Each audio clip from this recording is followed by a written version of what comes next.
اپنی حیات طیبہ کے سب سے عظیم الشان مجمع میں یہ اعلان فرمایا کہ تم میں دو بدلی چیزیں چھوڑ کر جا رہا ہوں، ایک اللہ کی کتاب، دوسرے میری عزت جو میرے اہل بیت۔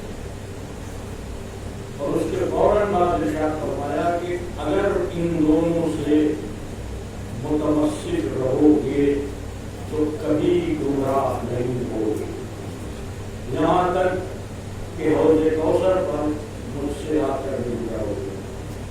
ان دونوں میں ہرگز ہرگز جدائی نہیں ہوگی۔ یہ ارشاد گرامی پیغمبر اکرم کا پورے عالم اسلام کے لیے توجہ کا باعث ہے کہ حضور کہہ رہے ہیں کہ اگر گمراہی سے بچنا ہے، اگر ہدایت حاصل کرنا ہے، اگر صراط مستقیم پر باقی رہنا ہے تو تمہارے سامنے ایک ہی راستہ ہے کہ تمہارے ایک ہاتھ میں دامن قرآن ہو اور ایک ہاتھ میں دامن اہل بیت۔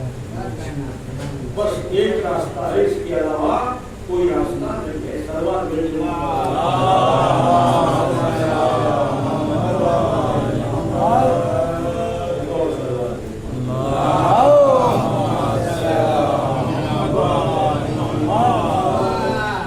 دو ہی راستے ہیں، قرآن اور اہل بیت، اور یہ دونوں بھی دو الگ الگ راستے نہیں بلکہ دونوں ایک ہی راستے کے مسافر ہیں۔ راستہ ہے حوض کوثر تک جانا، اس حوض کوثر تک جانے والے راستے کی جو نشاندہی کریں گے وہ اہل بیت کریں گے یا قرآن کرے گا۔ اب اگر آپ یہ تصور کر لیں کہ ہم قرآن کے پاس آ جائیں گے، اہل بیت کو چھوڑ دیں گے، تو پیغمبر نے کہہ دیا کہ قرآن اہل بیت سے الگ نہیں ہوگا۔ اگر کوئی واقعی قرآن کے پاس آئے گا تو اسے اہل بیت مل جائیں گے، اور اگر کوئی اہل بیت کے پاس آئے گا تو اسے قرآن مل جائے گا۔ کوئی اہل بیت کو چھوڑ کر اگر یہ دعویٰ کرے کہ قرآن اس کے لیے ہے تو اس کے پاس قرآن کی حقیقت نہیں ہے، صرف قرآن کے وہ حرف ہیں کہ جو سیاہی سے لکھے ہوئے ہیں، اور یہ سیاہی سے لکھے ہوئے حرف مقدر سیاہ تو کر سکتے ہیں،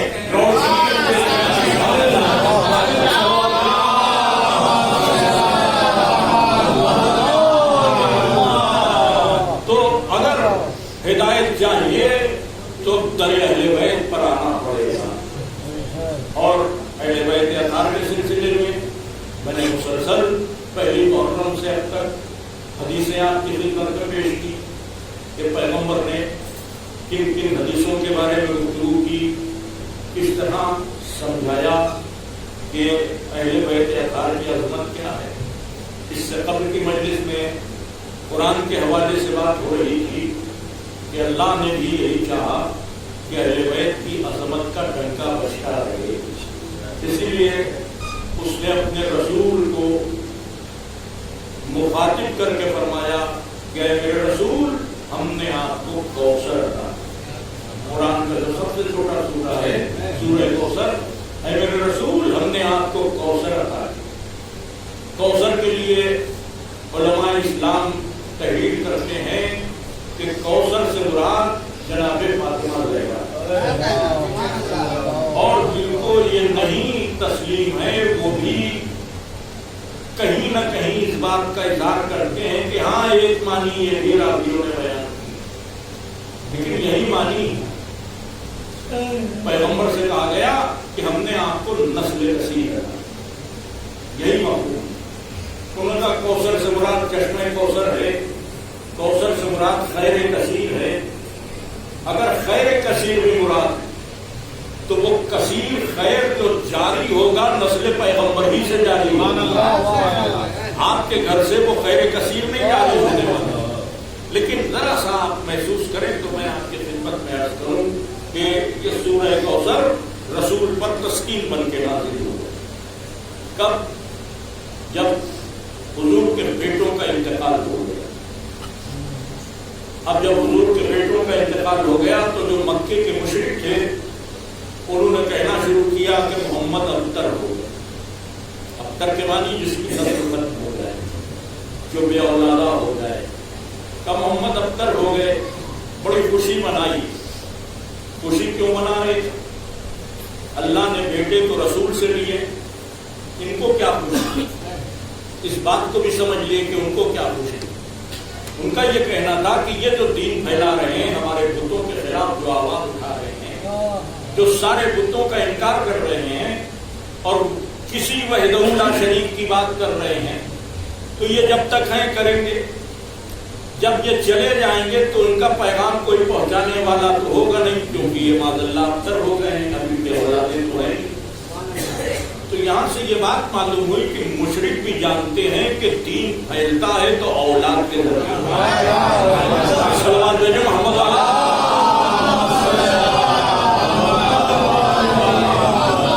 دین اولاد کے ذریعے پھیلتا ہے. اور صلوات پڑھو محمد.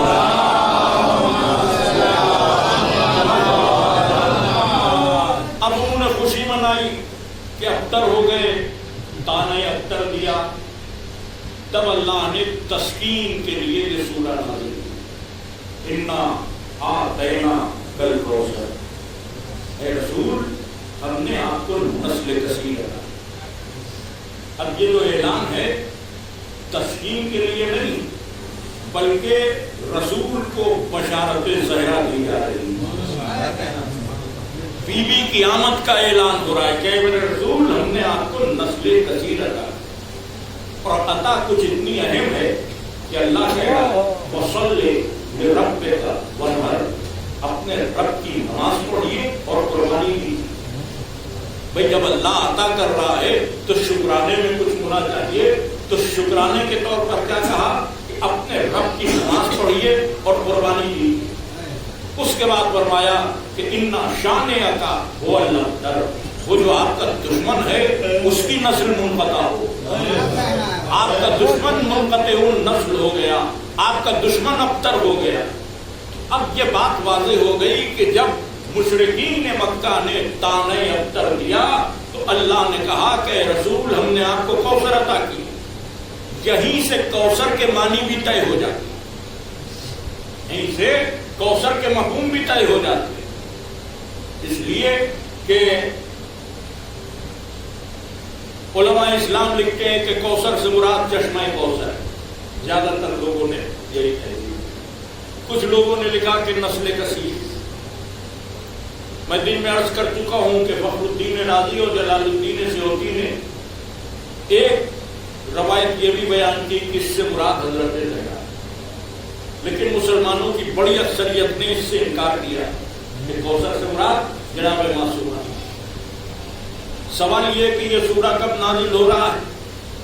جب میرے رسول کو بے اولاد ہونے کا تانا دیا جا رہا ہے. اگر بے اولاد ہونے کا تانا دینے پر کوثر کا چشمہ عطا کر دیا جائے تو اس کا اولاد سے کیا تعلق ہے؟ اس کا اولاد سے کیا تعلق ہے بھائی کوثر کے چشمے کا؟ اس لیے ماننا پڑے گا کہ کوثر سے مراد رسول کی نسل آباد ہونے کی خبر، رسول کی نسل آباد ہونے کی خبر. پھر آپ غور کیجئے کہ کوثر کے معنی تو آپ نے بدل دیے. چشمہ ہے، خیر ہے، کثرت ہے. آخری ٹکڑا کیا کہہ رہا ہے؟ آپ کا دشمن ابتر ہے. ابتر کے معنی آج تک نہیں بدلے. جس نے بھی لکھا یہی لکھا کہ ابتر کے معنی بے اولادا. جس نے بھی لکھا یہی لکھا کہ ابتر کے معنی بے اولادا. تو اگر پہلی آیت میں کہا جا رہا ہے کہ رسول، ہم نے آپ کو کوثر عطا کیا، آخر میں کیا ہونا چاہیے؟ فصاحت و بلاغت کا اصول کیا کہتا ہے؟ جب کہ قرآن فصاحت و بلاغت کا معجزہ اتفاق سے یہی سورہ ہے کہ جو فصاحت و بلاغت کے جواب میں پیش کیا گیا. اس خانہ کعبہ میں جو 7 قصیدے آویزاں تھے تو اللہ نے اپنے رسول سے کہا کہ آپ سورہ کوثر لے جا کے لٹکا دیں. 7 قصیدوں کا مطلب کئی سو شعر. عربی میں کوئی قصیدہ 40 شعر سے کم کا ہوتا ہی نہیں. اردو میں تو 16 شعر کے بھی قصیدے ہو جاتے ہیں، مگر عربی میں قصیدہ ہوتا ہی وہ ہے کہ جس میں 40 شعر. تو 7 قصیدوں کا مطلب اگر آپ 40 بھی مان لیں تو 280 شعر. 280 شعروں کے جواب میں اللہ نے سورہ کوثر آویزاں کروایا جس میں 2 شعر بھی نہیں. اگر آپ آیتوں کو مصرع تصور کریں تو کل 3 مصرے، انا اعطیناک الکوثر فصلی لربک وانحر ان شانئک هو الابتر، چوتھا مصرع بھی نہیں۔ اختصار کی آخری حد 4 مصرے ہوتے۔ اکثر مجلس میں محفل میں کہا دیر ہو رہی ہے، جلدی جلدی شعراء سے درخواست کی جا سکتی ہے کہ ایک قطعہ پڑھ، ایک قطعے میں کم سے کم 4 مصرے ہوتے۔ تو آپ غور کیجئے کہ 4 مصرے بھی اللہ نے نہیں آویزہ کیے، صرف 3 مصرے۔ شاید چیلنج یہی ہو کہ اوقات ہو تو چوتھا لگا۔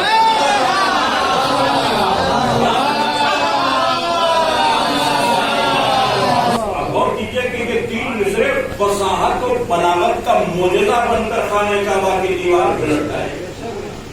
اور جب یہ 3 آیتیں سورہ کوثر کے طور پر وہاں آویزہ کر دی گئی تو جو شعراء جن کے قصیدے تھے ایک ایک کر کے اپنا قصیدہ اتار لے۔ چیلنج تھا نا کہ اس کے مقابلے میں کچھ لاؤ، تو انہیں اپنے قصیدے پھینکے معلوم، انہوں نے اتار لی۔ پھر تمام ادبائے عرب سر جوڑ کر بیٹھے، اس کا کیا جواب؟ تو 7 قصیدے تھے تو 7 شاعر تو وہی ہو گئے۔ اب ہر شاعر کے 2-4 شاگرد ہوتے ہیں، چھوٹے موٹے شاعروں کے بھی شاگرد ہوتے ہیں، تو وہ تو عرب کے بہت بڑے شاعر ہیں۔ اب یہ سارے شعراء مل کر بیٹھے کہ کیا جواب ہو، تو ایک مصرع تو لگایا مگر اعتراف شکست کے ساتھ ناکامی کا اعلان کرتا ہوا ایک مصرع لگاؤ، انا اعطیناک الکوثر فصلی لربک وانحر ان شانئک هو الابتر۔ اس کے نیچے لکھا گیا ما ھذا کلام البشر، یہ بشر کا کلام نہیں، یہ بشر کا کلام نہیں۔ آپ نے غور فرمایا کہ جو فصاحت و بلاغت کا معجزہ ہو اس میں ایسی 5 غلطی تو ہو ہی نہیں سکتی۔ بھئی کوئی بھی شاعر جب شعر کہتا ہے تو ایک موضوع ایک شعر میں مکمل ہوتا ہے۔ یہ نہیں ہوتا کہ ایک مصرے میں کوئی بات ہو اور دوسرے مصرے میں کوئی اور بات۔ یہ نہیں ہوتا کہ ایک مصرے میں آم کا تذکرہ ہو اور دوسرا مصرع املی کا بیان کر رہا ہو، دونوں میں ایک جیسی بات ہو۔ تو اب پہلی آیت تو کہہ رہی کہ رسول ہم نے آپ کو کوثر عطا کیا، ہم نے کوثر کا ترجمہ مان لیا کہ جنت کا چشمہ، جسے چشمہ کوثر کہتے ہیں۔ آخری آیت میں کیا ہونا چاہیے؟ آخری آیت میں ہونا چاہیے تھا اِنَّ شَانِئَکَ هُوَ الْأَبْتَرُ، اے میرا رسول آپ کا دشمن پیاسا رہے گا کیونکہ ہم نے آپ کو نہر کوثر دی۔ لیکن وہاں اگر کوثر سے مراد چشمہ لیں گے تو یہاں پیاس کا تذکرہ ہونا چاہیے، کیونکہ اگر دوست کے لیے سیرابی ہے تو دشمن کے لیے پیاس۔ لیکن اگر دشمن کو بے اولاد کہا جا رہا ہے تو اس کا مطلب یہ کہ دوست کو اولاد دی جا رہی ہے۔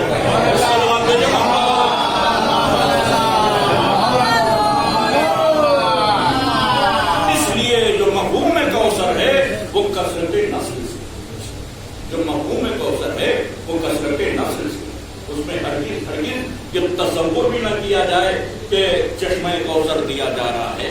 کوثر جن کی چوٹیوں کے صدقے میں خلق ہوا ہو ان کو عطا نہیں کیا جائے گا۔ بھئی میرے رسول ہی کا صدقہ ہے جنت و کوثر، انہی کے صدقے میں خلق ہوا بھی انہی کو عطا کر دیا جائے، نہیں عطا نہیں کیا جائے گا۔ ان کے صدقے میں خلق کیا، انہیں مالک بنا دیا جائے۔ اللہ نے ان کی محبت میں خلق کرنے کے بعد کہا کہ آپ ساقی کوثر، آپ کی محبت میں خلق کیا، ملکیت تھا۔ جیسے جنت خلق اللہ نے کی، محبت میں ان کی محبت میں جنت کو خلق کیا، اور جب انہی نے مظاہرے سخاوت کیا ان کے حوالے کر دی۔ جب یتیم و مسکین و اسیر کو روٹیاں دے دی، اللہ نے کہا جنت تمہاری، چاہو تو اپنے پاس رکھو، چاہو تو بانٹو۔ جنت کی ملکیت دے دی، جس کو جتنا چاہے دے دی۔ اب غور کیجئے کہ جب اللہ نے جنت دے دی بی بی زہرا کو روٹیوں کے دے دینے پر، تب زہرا مالکہ ہے نا، چاہے ازادار کو دیں، چاہے ذاکر کو دیں، چاہے شاعر کو دیں، کسی کو اعتراض کا کیا حق ہے کہ صاحب ان کو کیسے ملے گی، ان کو کیسے ملے گی؟ وہ مالکہ ہے، جس کو چاہے گی اسے عطا کرے گی، وہ مالکہ ہے۔ وہ جس کو چاہے اس کو عطا کرے. اب اگر وہ کہے کہ میں اپنے لال کے عزاداروں کو جنت عطا کروں گی تو وہ صدیقہ، اس کا وعدہ سچا، وہ عزاداروں کو عطا کرے. اب آپ یہ نہ پوچھئے کہ یہ کیسے بخشے جائیں گے. بھائی ہماری کوئی حیثیت ہی نہیں ہے، کوئی اوقات ہی نہیں. ہم اپنے بل پہ ہرگز نہیں بخشے جائیں گے. اگر بخشش ہوگی تو حضرت زہرا کے کرم سے. جنہوں نے وعدہ کیا ہے ہم ان کو سچا مانیں، اور ہماری مجبوری ہے کہ قرآن نے ان کو سچا کہا. اب قرآن جن کو سچا کہہ رہا ہے، اگر وہ کہہ رہے ہیں کہ آنسوؤں کے عوض جنت دیں گے، تو کسی کی زبان میں یہ اوقات نہیں کہ اس پہ شک کرے. اگر شک کر رہا ہے تو اپنے دین کو بھی رخصت کر رہا ہے، اپنے ایمان کو بھی رخصت کر رہا ہے. بھائی ایمان انہی کو سچا مان لینے کا نام، انہی کی محبت کا نام ایمان، انہی کے عشق کا نام تقویٰ. اب اگر آپ کو ان کی ہر بات پہ اعتراض ہے تو کہیں اور چلے جائیے گا، جنت کے علاقے میں نہ، کیونکہ علاقہ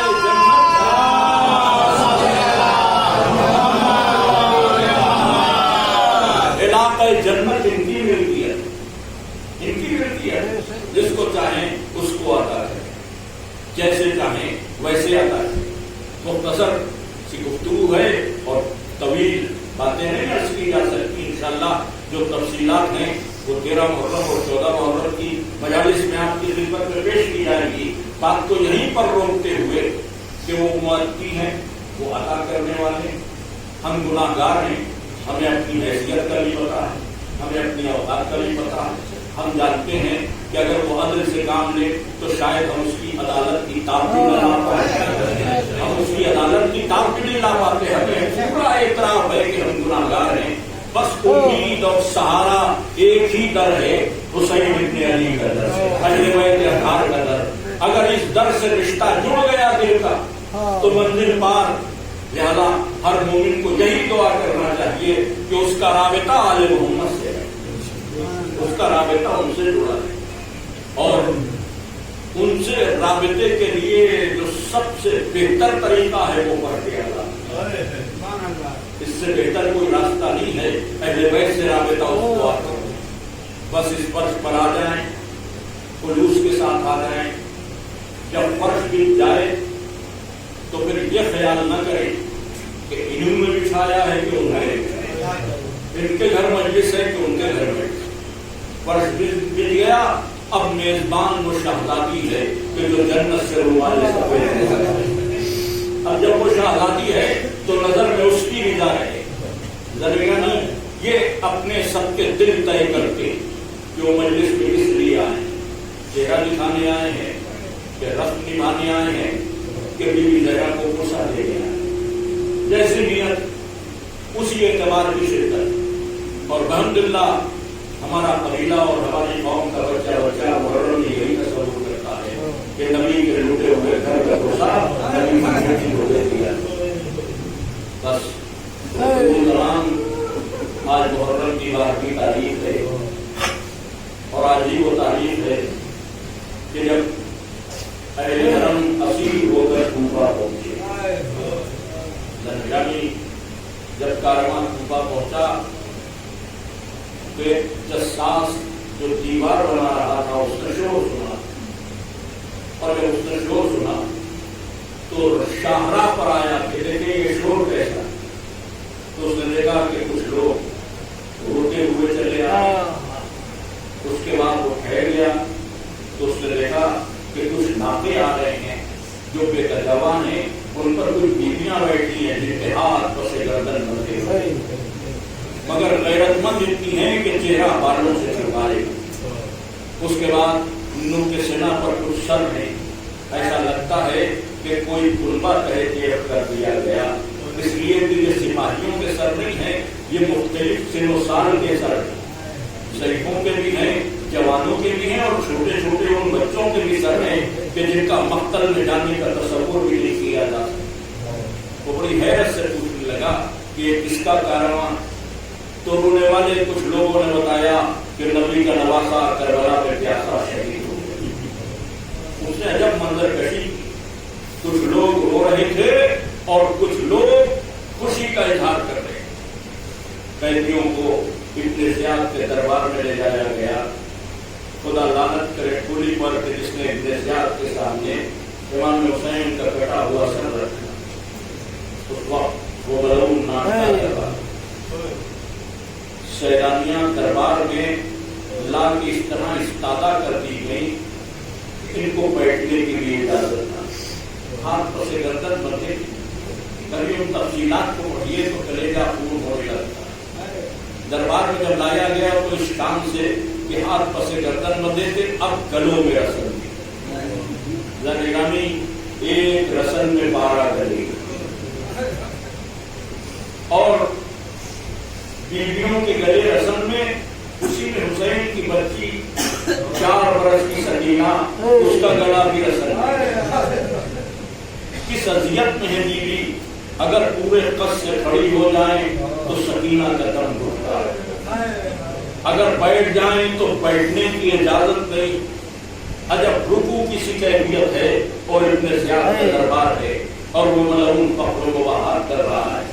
علی کی بیٹی سے اس نے کہا کہ دیکھا خدا نے تم کو معاذ اللہ رسوا کیا اور معاذ اللہ حاکم بدہن نقل کفر نباشت، حسین کو ہلاکت دی اور دیکھا یزید کے سر پہ تاج حکومت رکھ دیا۔ یہ اس بیوی سے کہا گیا کہ اس کا بھرا گھر جو 72 کی سوگوار۔ اب غور فرمائیں کہ وہ بیوی کیا جواب دے، سلام علیہ کی بیٹی گویا ہوئی۔ فرمایا کہ یہ تو وقت کی بات ہے کہ مجھ جیسی باعزت خاتون کو تجھ جیسے سے بات کرنا پڑا ہے، ورنہ تو اس لائق بھی نہیں کہ شرفا تجھ سے بات کرے۔ تو نے یہ کیا کہا کہ خدا نے ہمارے ساتھ کچھ برا کیا؟ ہم تو اہل بیت اطہار بچپن سے یہ دیکھتے آ رہے ہیں کہ خدا جو بھی کرتا ہے بہتر کرتا ہے، اور یہ جو تم نے کہا کہ معاذ اللہ میرے بھائی کو ہلاک کیا گیا تو یہ تیری بھول ہے۔ اللہ نے میرے بھائی کے سر پہ ایسا تاج شہادت رکھ دیا کہ جو صبح قیامت تک نوبار رہے گا۔ اور یہ جو تجھے خیال ہے کہ یزید کو حکومت ملی، یہ حکومت نہیں، یہ تو وہ مہلت ہے جو اللہ ہر ظالم کو دیتا۔ جیسے اس نے نمرود اور فرعون کو مہلت دی، ویسے ہی یزید کو بھی مہلت دی۔ اس کو حکومت سمجھنے کی بھول نہ کرنے لا۔ علی کی بیٹی یہ گفتگو کر رہی ہیں، درباری خاموش ہے، دربار میں ہجوم ہے۔